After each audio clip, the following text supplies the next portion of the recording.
Brought you by UTL solar 78,000కు subsidy పొందండి. సబ్సిడీతో UTL on grid solar system ను ఇన్స్టాల్ చేసుకోండి. నల్గొండ జిల్లాలో పర్యటిస్తున్న సీఎం రేవంత్ బ్రాహ్మణ వెల్లంల ప్రాజెక్టును ప్రారంభించారు. అనంతరం యాదాద్రి పవర్ ప్లాంట్ యూనిట్ 2లో విద్యుత్ ఉత్పత్తి ప్రారంభించి జాతికి అంకితం ఇచ్చారు. కార్యక్రమంలో మంత్రులు భట్టి, ఉత్తమ్, దామోదర పాల్గొన్నారు. ఉమ్మడి నల్గొండ జిల్లాను అభివృద్ధి చేసుకోవడమే తన లక్ష్యమన్నారు మంత్రి కోమటిరెడ్డి వెంకటరెడ్డి. బ్రాహ్మణ వెల్లంల ప్రాజెక్టు ద్వారా నీళ్లు తీసుకురావడం ఎంతో ఆనందం కలిగిస్తోందన్నారు. త్వరలో ఎస్ఎల్బీసీ పనులు కూడా పూర్తి చేస్తామని తెలిపారు. తెలంగాణ మాజీ సీఎం బీఆర్ఎస్ అధినేత కేసీఆర్ ను మంత్రి పొన్నం ప్రభాకర్ కలిశారు. ఎల్లుండి సచివాలయం ప్రాంగణంలో జరిగే తెలంగాణ తల్లి విగ్రహావిష్కరణ కార్యక్రమానికి ఆహ్వానించారు. మంత్రి పొన్నం ప్రభాకర్ కు లంచ్ ఆతిథ్యం ఇచ్చి కేసీఆర్ గౌరవించారు. స్కూల్స్ నుండే డ్రగ్స్ కట్టడి ఉద్యమం మొదలవ్వాలన్నారు సీఎం చంద్రబాబు. గంజాయి పండించినా, సరఫరా చేసినా, సేవించినా కఠిన చర్యలుంటాయన్నారు. డ్రగ్స్ కట్టడికి ఈగల్ వ్యవస్థ తీసుకొచ్చామన్నారు చంద్రబాబు.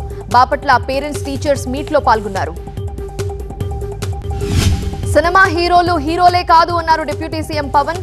తానొక సినిమా హీరోగా చెబుతున్నానని, విద్యార్థులు హీరోలను ఆదర్శంగా తీసుకోవద్దని కోరారు. తల్లిదండ్రులు, ఉపాధ్యాయులే అసలైన హీరోలన్నారు. తనకి పేరెంట్సే హీరోలన్నారు.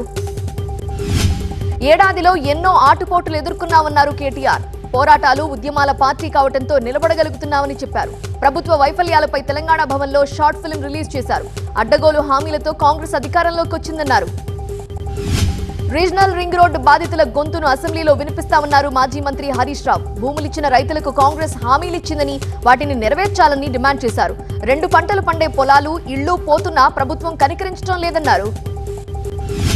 మహారాష్ట్ర, హర్యానాల ఫలితాలు ఇండి కూటమిలో చిచ్చురేపాయి. మహారాష్ట్రలో కూటమి నుండి ఎస్పీ తప్పుకుంది. ఇండి కూటమి పగ్గాలు మమతకు అప్పగించాలని తృణమూల్, ఎస్పీ డిమాండ్ చేస్తున్నాయి. ఆప్ ఇప్పటికే కాంగ్రెస్ కి దూరమైంది. ఢాకాలో brought you by UTL solar 78,000కు సబ్సిడీ పొందండి. సబ్సిడీతో UTL on grid solar system ను ఇన్స్టాల్ చేసుకోండి.